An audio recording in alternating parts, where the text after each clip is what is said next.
السلام عليكم maanta way taariikhdu tahay 9 bisha 11 sanadka 2021 waxa uu madaxweynaha jamhuuriyadda federaalka Soomaaliya mudane Maxamed Cabdilaahi Farmaajo uu warqadaha aqoonsiga danjiranimo ka gudoomay safiirka cusub ee jamhuuriyadda Finland ay u soo magacawday Soomaaliya mudane Birka Tabiola ugu horeynba danjire Tabiola waxa uu madaxweynaha jamhuuriyadda soo gaarsiiyay salaan iyo dhambaal uu ka waday madaxweynaha Finland mudane Sauli Niinisto waxa uu sidoo kale ka mahadnaqay dawladda iyo shacabka Soomaaliyeed soo dhaweynta diiran ee ay u muujiyeen isaga oo soo bandhigay qorshayaashiisa ku aadan sidii uu u horumarin lahaa una dardargelin lahaa xiriirka ka dhaxeeya labada dal madaxweynaha jamhuuriyadda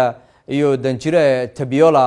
waxay ka wada hadleen sidii loo xoojin lahaa xiriirka diblomaasiyadeed ee ka dhaxeeya labada dal kaas oo ku dhisan iskaashi iyo ka wada shaqayn danaha dheelitiran ee labada qaran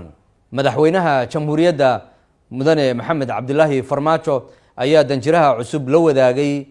horumarka muuqda ee la taaban karo ee shacabka iyo dawladdu ay ka soo hooyeen dhinacyada dib u dhiska dalka dib u heshiisiinta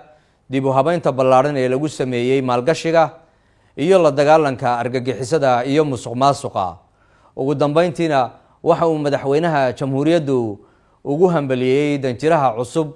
xilkan loo magacaabay isagoo u ballan qaaday in shacabka iyo dawladda federaalka ee Soomaaliya ay ku garab istaagi doonaan danaha diblomaasiyadeed ee loo igmaday waad mahadsantihiin